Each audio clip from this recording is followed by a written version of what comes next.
नमस्कार जय जगन्नाथ क्लीमास किचन को आपण मानक स्वागत। मुझे आपण मानक सहित पालंग सागर गोटे सुंदर रेसिपी शेयर करने जाऊँगी जो थी आम कौन मसला व्यवहार करवा नहीं। बहुत कम तेल मसलार आम तरकारी टी प्रस्तुत करवा खावाई जी टेस्टी बनवाई से सहज। आपण मैंने तो बहुत प्रकार पालंग सागर बहुत सारा रेसिपी बनाऊे थे मस्टाइल निहाती प्रस्तुत करूँ देखिए आपण मानक बहुत ही पसंद आसो। तापरे आपण जेबे भी पालंग शाग घर को आणबे देखिए यही रेसिपीटी बनवाई आपंकर निश्चय इच्छा हे। भिडियोटी को स्किप न करी मूलर शेष पर्यंत देखूँ। भिडियोटी जब भल लगे मो चैनल को सब्सक्राइब करने सहित वीडियो को गोटे लाइक करेंगे पाखे थी बेल आइकन को प्रेस कर नियंतु जहाँद्वारा मु अपलोड करुवा सब वीडियो प्रथम नोटिफिकेशन आपण मैंने पाइपर। आपण मैंने तो स्टार्टिंग रू देखी सारी थे मो छात उपर मु पालंग शाग ग्रो बैग रे सब पकई नहीं के सुंदर भाव में शाग होता मुझे सबको काटी आनी। तापर ये देखो शाग को भल भाव में बाछि नहीं मुझे काटी नहीं शागर गोटे गोटे घास था से सबको बाहर कर भल भाव में काटिकी धोई नहीं। एवं देखा सहित मुझे कौन कौन सब परिवा नहीं ये देखो नहीं गोटे बैगण को छोट छोट खंड करके गोटे मीडियम साइज आलू काटिक नहीं सहित 3-4टी सारू एवं गोटे बड़ साइज पियाज ता सहित नहीं कि बड़ी एवं गोटे गला रसुण बड़ रसुण गोटे गला नहीं सहित नहीं जाइए पंचफुटण अधा छोट चमच और सुखिला लंका 2टी। एतिकी व्यतीत आमको दरकार स्वाद अनुसार लुण और हलदी गुंड और तरकारी रांधिबापी सोरिष तेल। ये गैस ऑन करी प्रथमे मु गोटे कड़ाई बसई नहीं कड़ाई भल भाव में गरम हो गला आम से देना सोरिष तेल। मुझेतु ये प्रथम कही आम ये जमा भी बेसी तेल व्यवहार करना से मुझे छोट चमच सोरिष तेल नहीं जाइए। तेल भल भाव में गरम हो गला से देना बड़ी मुझे 5-6टी बड़ी नहीं शागर क्वांटिटी को लक्ष्य करके बड़ीर क्वांटिटी अधिका कि कम करें।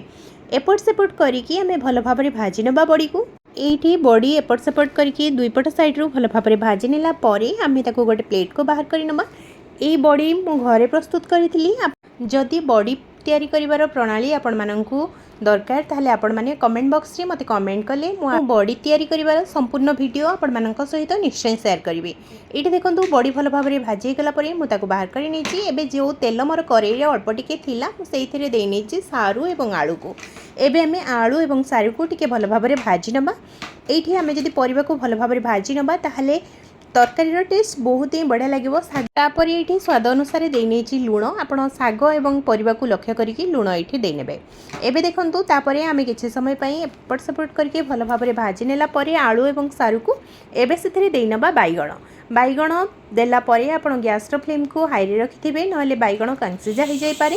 बैगण देलापर आम से देना हलदी गुंड एवं ये सबको भल भाव में किसी समय कवर कर परिवा सबको भाजी नवा भल भाव में परिवा 50% पाखापाखि सीझी आसला आम से पकई नवा शाग। आम ये प्रथम शाग को धोईकी रखी नहीं शागर एक्सट्रा पानी सब बाहरी जाइए। प्रथम मुझे गोटे स्ट्रेनर साहाय्य शाग सबको छाणी नहीं। एबे आम एपट सेपट करके शाग सहित परिवा को भल भाव में मिसई नवा और आउ किछि समय सीझापी शाग को छाड़ा। ये आम आउ कवर करवा नहीं शागर जी पानी बाहर से आमर परिवा आराम से सीझीज सहित आम जब कवर कर शाग मेंचा मेंचा हो खावाई जमा भी भल लगे ना। ये देखूँ तापर से नहीं अधा छोट चामच रु कम चीनी ये आम चीनी ये व्यवहार कर शागर कलर बहुत ही बढ़िया रमी ग्रीन कलर शागर देखा जाऊँगी। प्रथम तरकारी हो सारापर सेमती ही कलर रही शागर कलर चेंज न होगापाई आम ये चीनी अल्प टिके व्यवहार करवा। ये जमा भी मीठा लगे ना केवल शागर कलर को बालांस रखापी आम ये चीनी व्यवहार करवा। ये किसी समय पर देखो शाग कमी आसला सहित परिवा आमर भल भाव में सीझी आसला। एबे यही समय आम देना बड़ी को भाजिकी रखी थी जो प्रथम बड़ीटी ये मोर के बढ़िया भाव में आप देखिए जानीपे पूरा क्रिस्पी होती बड़ीटी आमर हाथ में मुठे देला बेलू बड़ी पूरा गुंड हो जाऊँगी। आपड़ देखिकी ये पूरा जानीपे के बढ़िया आमर बड़ी बनी। एवं बड़ी को देलापर सबको भल भाव में किसी समय एपट सेपट करना 2 मिनिट पर आम जाइए परिवा सबको गोटे प्लेट को बाहर करना। ये देखो करी मुझे भल भाव में धोई आनी से देनी गोटे चामच सोरिष तेल। तेल देलापर आम तेल को किसी समय गरम होगापाई छाड़ा। तेल भल भाव में गरम हो गलापर से देना पंचफुटण और सुखिला लंका एसबू भल भाव में भाजी गलापर से देना पियाज पियाज ये आम टे अधिका क्वांटिटी नेबा जो तरकारी टेस्ट बहुत ही बढ़िया आसवा सहित बहुत ही भल लगे खावाई तरकारी। से मुझे पियाज टी अधिका नहीं गोटे बड़ साइज्र पियाज नहीं पियाज को मुझे सरू सरू खंड करके काटी नहीं एबे आम पियाज रे गोटे पिंच पाखापाखि देनबा लुण लुण देनबा द्वारा पियाज बहुत जल्दी नरम हो जाए से मुझे लुण व्यवहार कर पियाज आमर भल भाव में भाजी गला एबे आम से देनबा रसुण रसुण को मुझे छेची नहीं रसुण एवं पियाजर क्वांटिटी टिके आपण अधिका करेंगे तेबे जाइए आपण मानकर तरकारी बहुत ही बढ़िया लगे खाइबापी एबे आम पियाज और रसुण को आउ थे भल भाव में भाजी नबा पियाज और रसुण भल भाव में भाजी गला आम से देनबा सीझे रखि साग और परिबा सबको एसबू देलापर एवं भल भाव में गोल नबा और आउ कि समय कवर कर नबा ये किसी समय पर मुझे देनी अधा छोट चामच काश्मीरी लाल मिर्च आपड़ ये चाहिए यहाँ आड करें ना स्किप करें सागर कलर केते बढ़िया देखा जाउची आपण माने तो देखिकी जानी पारुथिबे तरकारीटा हमर सेतिकी टेस्टी बनी थिला